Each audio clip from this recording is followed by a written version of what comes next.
Lucky. Well, I kind of want to touch on that because I don't want to shit on anybody who actually sells to a big, as they call them, big beer money here in Texas. Because, again, you have this dream. It turns into a passion. Your passion turns into your job. And you want your job and your passion job to be as big as possible.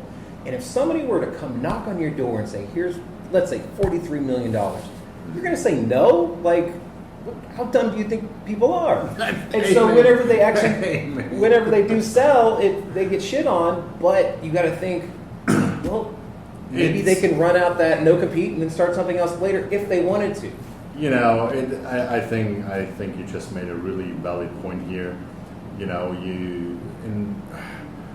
we had this in this Metroplex plenty. You know, you had breweries, they hyped up really quick and then they sold out and everybody started bashing them and whatever. Well, like you said, it's still a business, right? People go into a business because they want to run the business, and it's coming to a point in a business where you just have to make a decision. But why are you judging what that individual person's decision is? It's just like we talked about the beer taste. Why? It's not up to me to tell him, hey, you can't like this. You have to like this. Yeah. Right? It's just not. It's just not fair. Sure. But like I said, if somebody knocks on your door and has a $43 million check in his hand, how many people say no? You know what? Just take the check and build something new. Yes. You know, just build something new. And if you're gonna wait 5 years because of whatever that check comes with the contract, right? Well, then just lay on the beach for 5 years and do it after 5 years. I mean, you know, but I mean, like you said, why would we not? It's weird. Yeah, it's that weird backlash that people love doing. People love pointing fingers and saying you're social media. Yes, they get social media. Yes, social media. Now, but I wanted to mention that because you know the distribution world when it comes to Europe as well. I don't exactly know how the business is over there, but I imagine there is still that quote unquote big beer movement. So does that same thing happen over in Europe? No. Okay. No. This is a clearly 1,000% no. Okay. So, like I said, I know the distribution business over there. My family was and is still in that business partially. And I know it pretty well here too. I mean, as I worked with one of the big distributors for many years, obviously. The main difference is in Europe, the distributor is a tool for the brewery. As it should be. Exactly as it should be. Here, it's not a tool. No. You are selling your soul. Yeah. That's literally what it is. Is that necessarily the distributor's fault? Well, at a certain point, yes, it is. Right. The base of it, it's not really the distributor's fault. That's more the loss. Yeah. For, you know, but it's I mean, I can't say the word because I probably would get in trouble for it. But that business over here is not the best, we'll say. Wouldn't stand on two legs necessarily in other parts of the world. Let's Okay. put it that way. That makes sense. Let's put it that That's way. why a lot of them don't expand out. Yeah, I mean, over there it's a tool. Every brewery, they don't have to go with a distributor. You don't sign contracts with it. You don't sign your brand away. If you want, every brewery over there self-distributes. Period. Wow. Period. No matter how big they are. Yeah. Right? No matter how big they are. So, but if they don't want to distribute in this part of the section or in this part or in this part, or they don't want to, okay, then I just call a distributor or I see who is available or who I think is fitting for what I'm planning to do, and here we are. If I decide I don't want to distribute that beer anymore, then you just call them and say, hey, I'm sorry, I don't want you to distribute my beer anymore. And there is no bad words, there's no blood, there's nothing involved. Yeah. Right? I mean, that's just how it goes. Yeah. That's just how it goes. That makes sense. So it's more an open market on the distribution side, but it's more a closed market on the retail side. Here, it is more a closed side on the distribution, but it's an open market on the retail side. So what do I mean by that?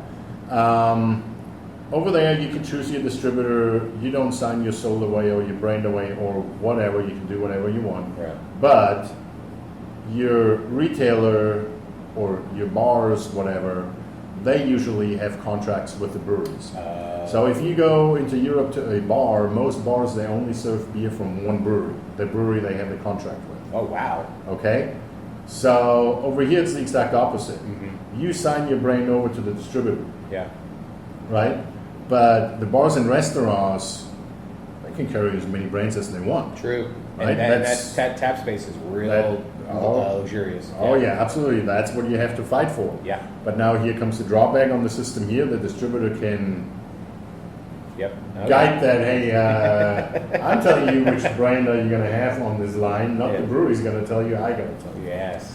So, Yeah, when I was doing the wine, it was the exact same way, where it was like, well, this front end cap, which is very beautiful and inviting, we're gonna have this, and also check your pocket later because whatever. But well, that's something you said. I didn't. Yeah, I'm never saying I actually did it, but I've seen it. I've seen it done on every level. So this one's gonna be a little tough because you have two breweries to think about. What are your top 3 favorite beers at each brewery? Ooh, okay. Despite that I'm Not the big sour. person. not Yeah. the big sour, my number one sour I really love is our lemon cucumber. Oh yeah. Just unbelievable what those two flavors together in combination with the sour beer can do is incredible. I mean, I hear anything from a vanilla bomb to a Jolly Rancher to Granny Smith candy apple. I mean, I hear everything, and I totally agree with every feedback I get on the beer. There's so much going on in this beer. It's just unbelievable. Huh. It's just unbelievable. Woodruff, Okay. probably my number 2. I really love our Woodruff, which is originally based on the Berliner Weiss, on the original Berliner Weiss Right. with the Woodruff. I like our Pina Colada sour we do. Wow, nice. I'm just a fan of coconut and pineapple. There's It's nothing wrong just- with that. There's nothing wrong with that, right? I love it. You know what? That just gave me another idea. Oh my god. Okay, I can speak for that now, but I just had something come up. Okay. Coconut and yes, good. Gotta work on that. So let's see, what else do we have? Elderberry and blood orange. I think those are my Top ones. top ones. And then over in I have second to rodeo. choose. So second rodeo, that's a little bit more tough. I do love our Mexican lager. Yeah. So going back to what we talked a little bit earlier, Yeah. I think they really got perfected here in the Metroplex. Not saying that we make the best one. Right. Absolutely not. But I think the DFW brewing community definitely put their stamp on those. Mhm. So I like our Mexican lager. Love our Hefeweizen just because I'm a big Hefeweizen fan. That's what you always find in my house. When you Okay. go in my house, open the fridge, you find a good German Hefeweizen. Let's see. We got the lemon cucumber over there as well, but I have to take that out. I did like the Belgian Blonde a lot. Okay. I think that was really good. I did a dark wheat doppelbock similar to a Schneiderweiser Aventinos. I already did that twice in the wintertime. Yeah. I have particular connections to that style of beer. For when you go through the university in Germany the way how I did, you have to grade your own recipes and brew them on a big scale. Oh, wow. And they got to go through all kind of quality whatever. So that was the style. Dark wheat double bock was the style I submitted. I did on the deal, and I did the beer as my wedding beer as well. Oh, did So, you? Yes, so I did that as well, which was funny because when we opened Second Rodeo, I had to have that beer already on tap because it was my 20 years wedding anniversary with my wife when we opened up. So it was really cool and fun for me and my wife that I was able to. Was it a surprise for her Really? that you had it on tap? For my wife? Yeah. No. Oh, she She knew that already I knew? gotta do Oh, it. okay. But it was unique and really cool that I was able 20 years later to brew that beer in the time frame again. So that was really good. Yeah, definitely. Those If I have to count one here for the Sour House too, but it's not released yet. It's still in one of our fooders. It's a soured champagne ale. Really? Yes. So that's a really interesting beer. I did the beer over 20 years ago already back in Germany. Did it at my brewery as well, but on a different scale. It's a champagne beer. I'm not going to go too deep into details how it's made, but yes, I did the beer here. Had it wild soured, and it's sitting since 2 years now in a oak fooder, in an American oak fooder. Jeez. So yes, I can wait to release that beer. Do we have a release date on that one? Maybe around the holiday season. Okay. To feed into the New Year's season. That's That a makes maybe. sense. Yeah. But yes, that's one I'm really absolutely excited about. Yeah. And then I have a Belgian dark sour I did. That is aging since a year and a half now, probably, in Ironwood bourbon barrel, Haberninger. Oh yeah, bourbon barrels. they're out of the Out of Sherman. Yeah. Yeah. Yeah, that's how they've been working on 903. So yeah, absolutely excited about those. Now, this one's going to be hard because you were saying, you're a fifth generation brewer. What was your gateway craft beer that really got you like, okay, this is what I really want to do?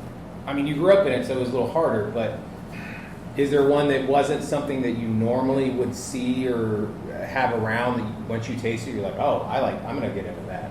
Okay, you're talking about that since I'm here, what I did over here throughout the years? Or? Well, I mean, that's the thing is like, when did it happen for you? Because as we talked about nostalgia earlier, everybody has a different beer. So over here, obviously, people grew up with like the Budweisers, the Coors, Sure. the Miller Lite, whatever. Sure. So once they actually had something else that was a really different style, some people it was Blue Moon, some people it's been like Fat Tire. Okay. What was okay. yours that you were like, oh, this is different? Okay, I see where you're going with Yeah. this.